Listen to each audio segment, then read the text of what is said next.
He had everything money could buy, and that's exactly what was destroying his life. Have you ever stopped to think that maybe, just maybe, your relentless pursuit of always having more is exactly what's leaving you with less?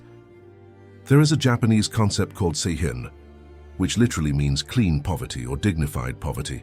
But hold on, before you close the video thinking I'm going to ask you to live like a Buddhist monk, let me explain something. Seihin isn't about giving up everything.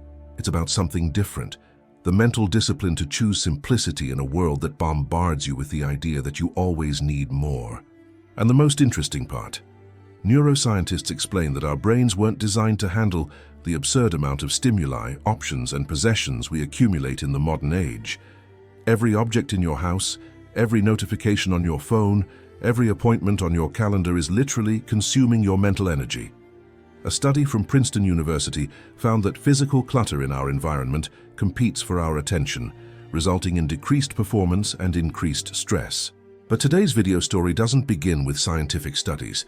It begins with a man named Jonah. Before we continue, if you want more content like this that truly makes a difference in your life, subscribe to the channel and leave a like. And comment below, what area of your life is most overwhelming right now? It can be a simple comment, but it will make you reflect. Now, back to the video. Chapter 1. The Overburdened Executive. Jonah was 40 years old and by conventional standards had succeeded in life, a marketing executive at a tech company, 6-figure salary, 200 square meter apartment in an upscale neighborhood, 3 cars in the garage, because he needed one for every occasion, right?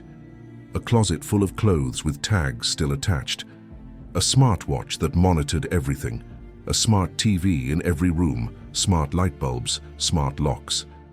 Even the refrigerator was smart. Ironically, Jonah felt stupid.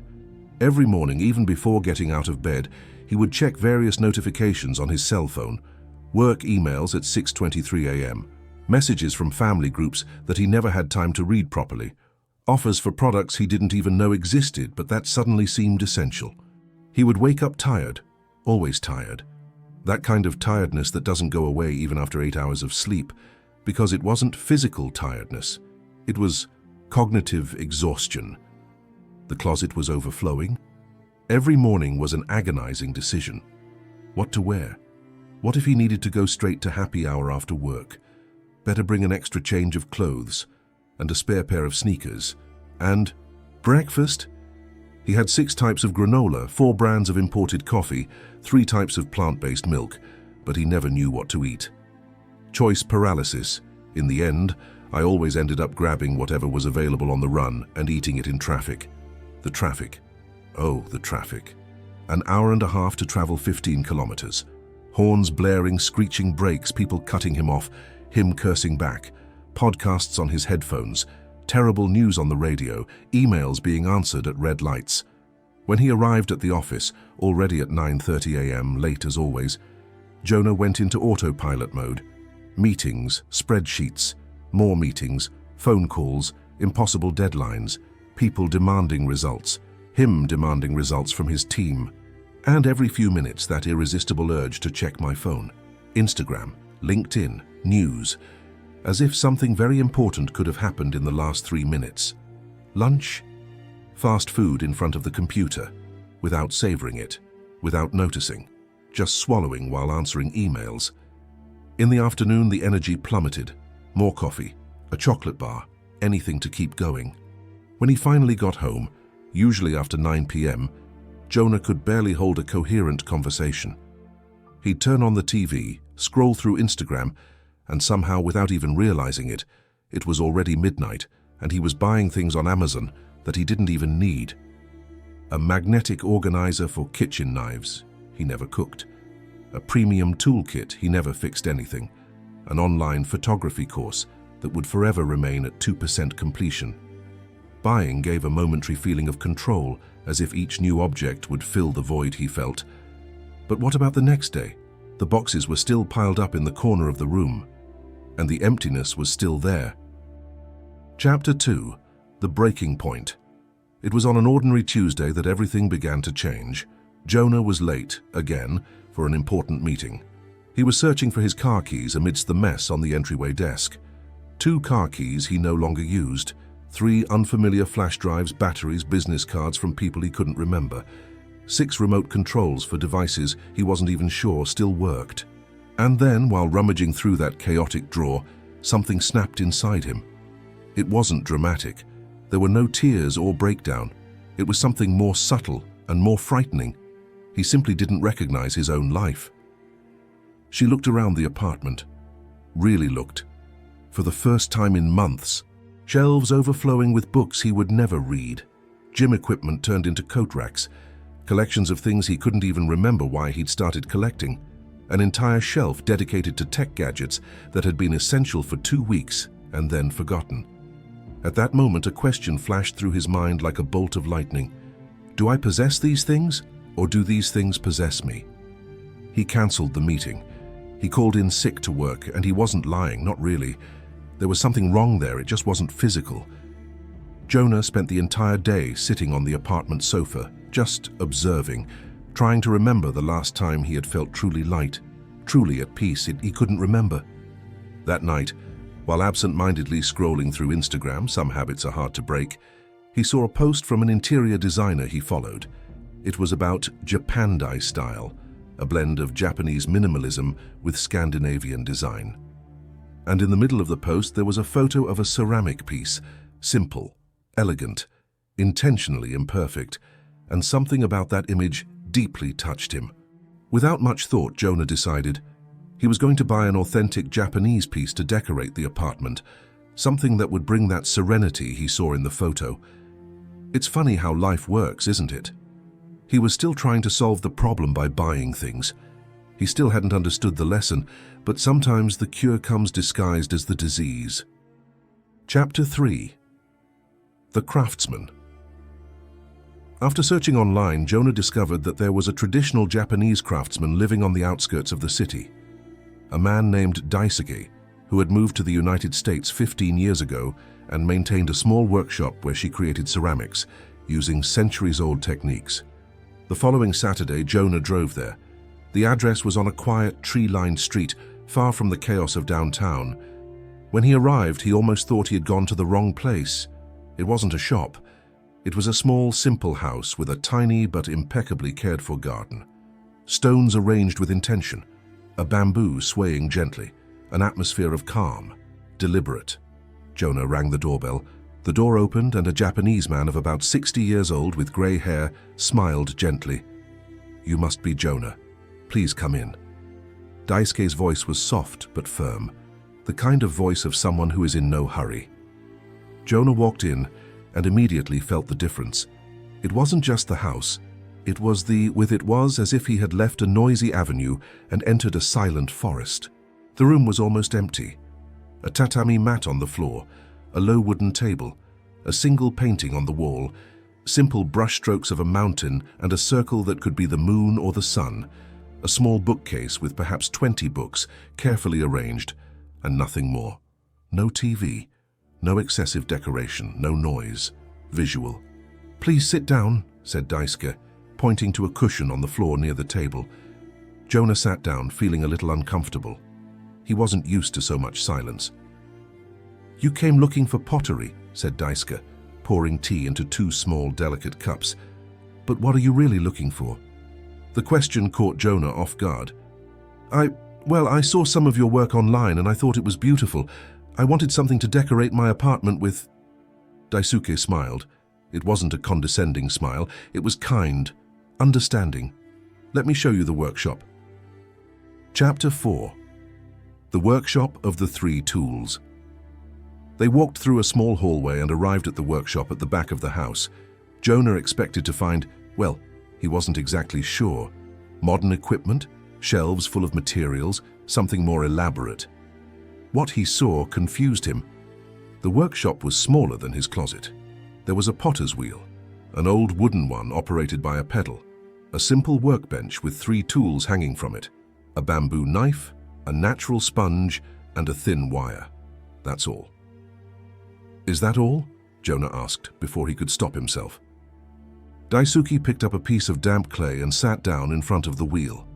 "To that, do you know that word?" he said calmly. Jonah shook his head. It means dignified poverty or honest frugality. But it's not about being poor. It's about choosing simplicity as a form of mental discipline. Daisuke began working with the clay. His movements were precise, economical, not a single wasted gesture. The wheel turned at a steady, almost hypnotic rhythm. When I was young in Japan, Daisuke continued, without taking his eyes off the piece, I worked for a large industrial ceramics company. We had very expensive machines, dozens of specialized tools, computers that controlled every detail of production. He paused, gently shaping the side of the piece. We were producing 1,000 pieces a day, and I was unhappy. Completely unhappy. Why? Jonah asked, genuinely curious. Because I had forgotten. Because I was creating. Each new tool, each new process, each new technology.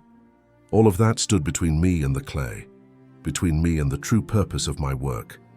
Daisuke picked up the bamboo knife and made a precise cut along the edge of the piece. One day my master, an 80-year-old man who still created pieces by hand, told me something that changed my life. He said, "Daisuke-san, you don't need 100 tools. You need 3 tools and 100 hours of practice." Jonah looked at the 3 tools on the wall. "And you?" "Only use those 3. These 3, Daisuke confirmed, "and my hands. And this wheel that's almost 100 years old." He took the damp sponge and smoothed the surface of the piece with circular motions. "Do you know what happened when I simplified? When I eliminated everything that was unnecessary?" "What?" "I started to see again, feeling again. Each piece I create now has soul, has intention, because there is nothing between me and the creation. No distractions, no excesses, only the essential." Daisuke used the wire to separate the piece from the wheel. It was a simple bowl. Elegant, imperfect in a deliberate way. The slightly irregular rim, the texture of the clay still visible. But there was something about it, something presence which mass-produced items never have.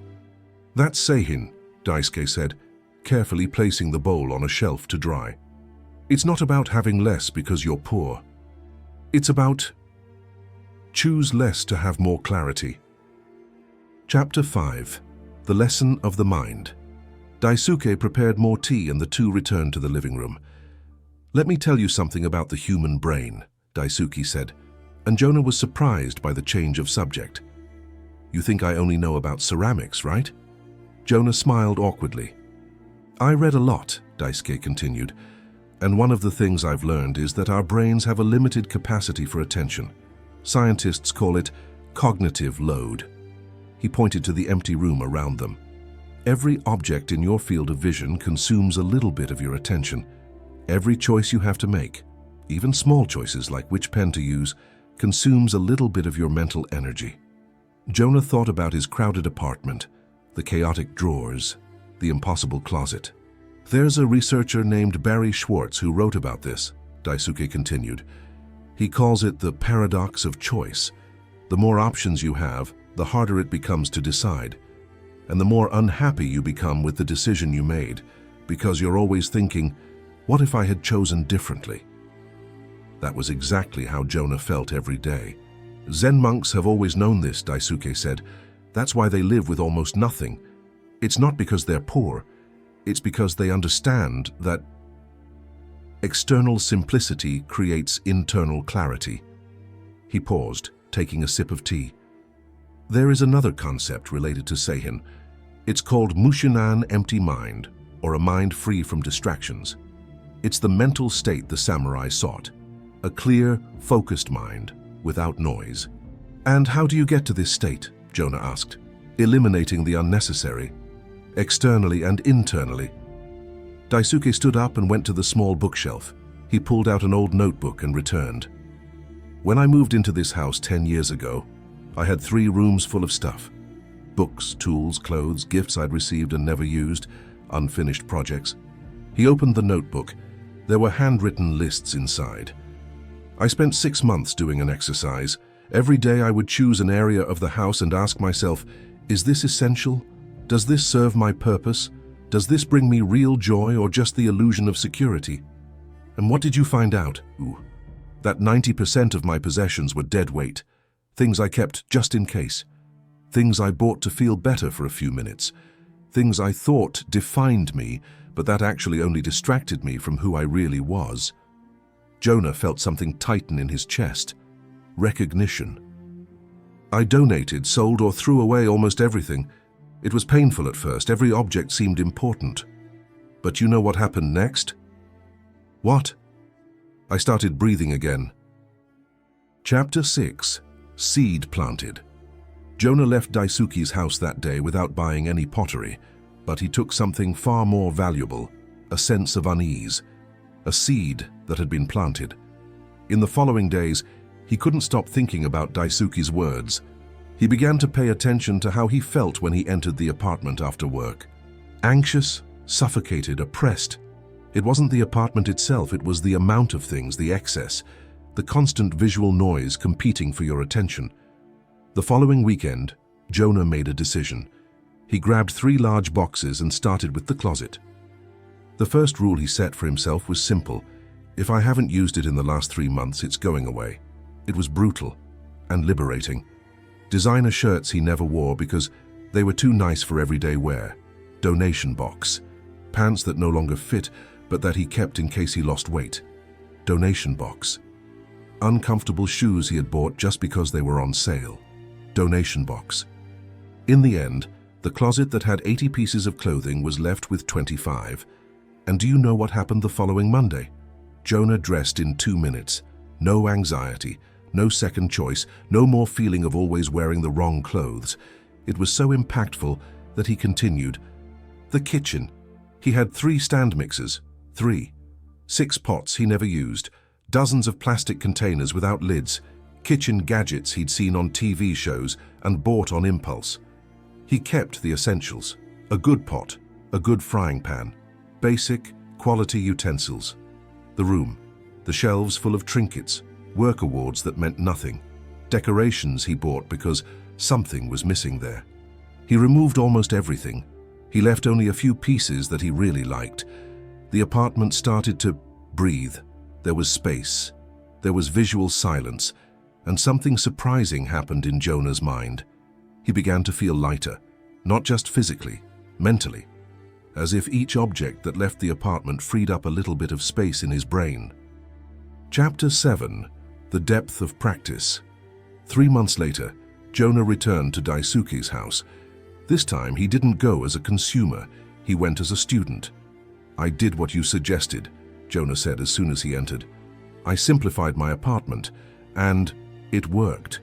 I feel different. Daisuke smiled. I'm glad. But tell me one thing, did you simply throw things away, or did you reflected? Why had he accumulated all that? The question caught Jonah off guard. I threw it away. Why? Because Seihin isn't just about having fewer things. It's about understanding why you seek excess in the first place. They sat down again in the minimalist room. Let me ask you something, Daisuke said. Why do you buy so much? Jonah was silent for a moment. I don't know.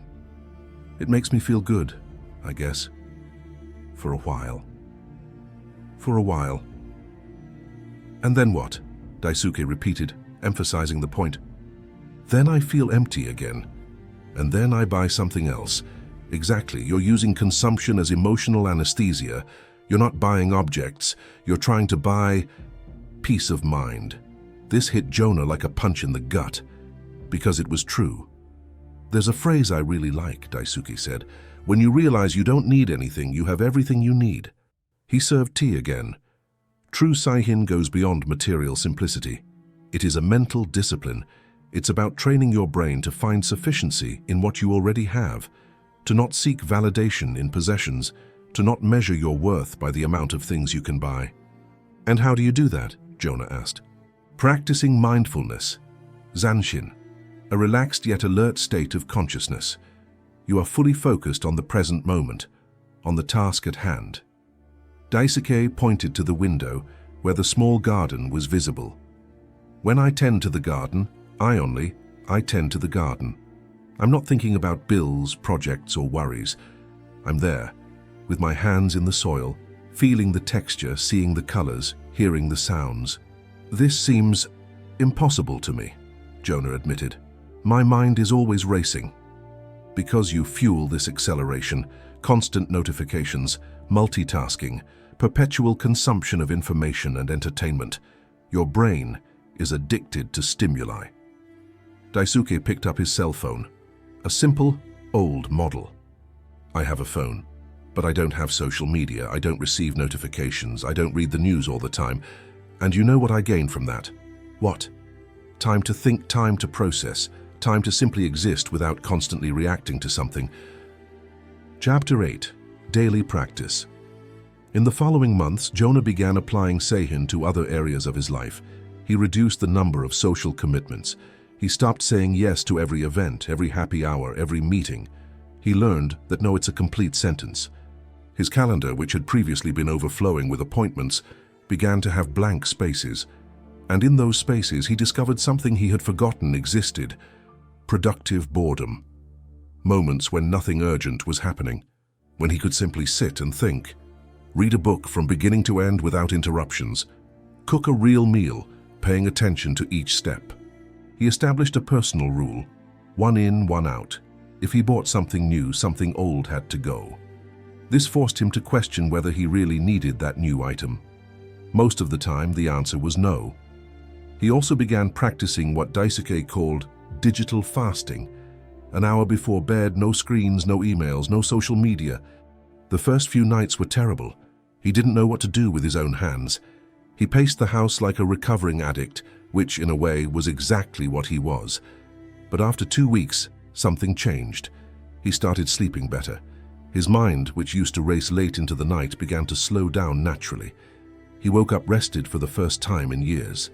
At work, he applied the same principle. He closed 15 tabs that were permanently open in his browser. He uninstalled apps that he compulsively checked. He set specific times to check emails, 3 times a day, no more. His colleagues found it strange at first.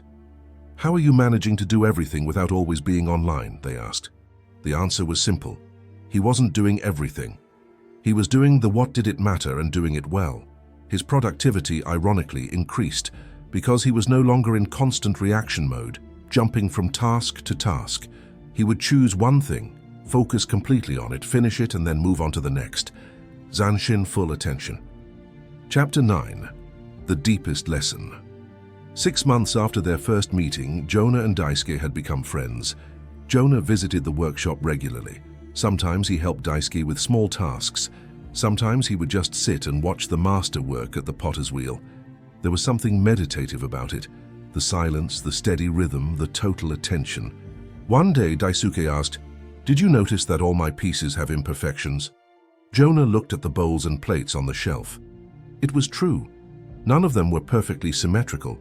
Some had slight irregularities in texture. Others had subtle variations in color. "Yes, I noticed. Is it intentional?" "Absolutely. There's a concept called Wabi-Sabi, the beauty of imperfection and impermanence. It is related to Seihin." Daisuke picked up a bowl with a small crack. When Westerners see a crack, they see a defect, something that needs to be hidden or fixed. In Japan, we have a technique called Kintsugi, repairing broken ceramics with gold. Gold? Why? Because the crack is part of the object's history. Instead of pretending it never broke, we celebrate the fracture. We make it visible, beautiful. The piece becomes more valuable because of imperfection, not despite it. Jonah remained silent, processing. "Seihin is similar," Daisuke continued. "It's not about creating a perfectly minimalist life where you have nothing and live like a monk. It's about accept enough." He put the bowl back. "You're going to make mistakes. You're going to buy unnecessary things sometimes. You're going to get distracted. You're going to fall back into old patterns. And that's okay. The important thing is to keep coming back. Always come back to practice." "That reminds me of something," Jonah said. "I've realized that the fewer things I have, the more I value what I do have. Does that make sense?" Perfect sense. When you have 80 shirts, none of them are special. When you have 8 shirts that you truly love, each one matters. You take better care of them, you appreciate them more. Daisuke smiled. This applies to everything. Friends, commitments, even information. The less you consume, the more you absorb. Jonah thought about how he used to read dozens of articles a day, but he remembered almost nothing. Now he read less, but really processed what I was reading. There's one last concept I want to teach you, Daisuke said. Ichigo ichi. Once a date. The idea that each moment is unique and will never be repeated exactly the same way. How does this relate to simplicity? Because when you're overwhelmed, rushing, distracted, you miss moments. They pass by and you don't even notice. But when you simplify, when you create space, you're able to be present. Present, and then every moment becomes precious. Chapter 10. The Legacy. Today, 2 years after that first meeting, Jonah's apartment is unrecognizable, not because he spent a fortune on renovations, but because he removed everything that was unnecessary. The room has a comfortable sofa, a wooden table, a bookshelf with his favorite books. Not all the books he bought, but the ones that truly mean something to him. And on the table, a single piece of ceramic, a bowl made by Daisuke.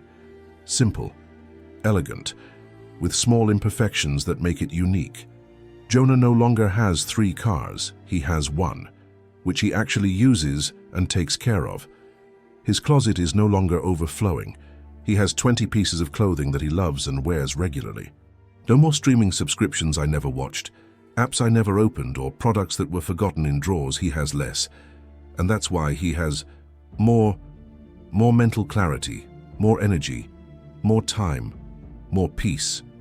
He still works at the same company, but now he gets home at 6 p.m. because he learned to focus on what's essential and say no to what's superfluous. He still has a smartphone, but without social media, without constant notifications, without the compulsion to check it every 3 minutes. He still buys things. But now, he thinks beforehand. He asks, do I need this? Does it serve my purpose? Will it bring me real value or just momentary satisfaction? Most of the time, he leaves the item on the shelf. And do you know what the most surprising result of all this was? Jonah saved more money in the last 2 years than in the previous 10, because he stopped spending on things he didn't need to impress people who didn't care. He uses that money for experiences, meaningful trips, dinners with close friends, pottery classes with Daisuke, because he's discovered that creating something with his own hands brings a satisfaction that no purchased product ever could.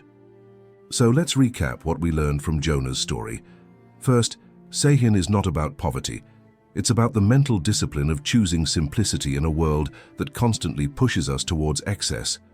Second, every object you own, every appointment on your calendar, every notification on your phone consumes a little bit of your mental energy. External simplicity creates internal clarity. Third, the paradox of choice is real. The more options you have, the harder it becomes to decide and the less satisfied you are with your decisions. Fourth, consumption is often emotional anesthesia. We're not buying objects, we're trying to buy peace of mind, and that never works in the long run. Fifth, Zanshin, total attention to the present moment. It is the antidote to the fragmented and scattered mind that modern life forces us to have. And lastly, Wabi-Sabi and Kintsugi teach us that imperfection is part of the journey. You don't need to be perfectly minimalist, you just need to keep returning to the practice. The question I leave for you is, what in your life is consuming your mental energy without adding real value? It could be physical possessions. It could be social commitments you don't want to attend but feel obligated to. It could be apps on your phone. It could be toxic relationships. It could be worries about things you can't control.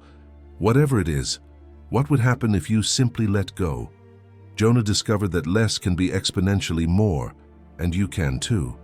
If you enjoyed this content, I invite you to watch the last video posted this week, where I talked about the mistake of trying too hard for someone who doesn't deserve it, and about why letting go is the greatest act of self-love you can have. If this story resonated with you, subscribe to the channel, because this is the kind of content we'll continue to bring you. Content that truly transforms, not just entertains. Thanks for your attention so far, and remember, simplicity is a mental discipline. Practice it every day, and little by little, you'll notice the difference. See you in the next video.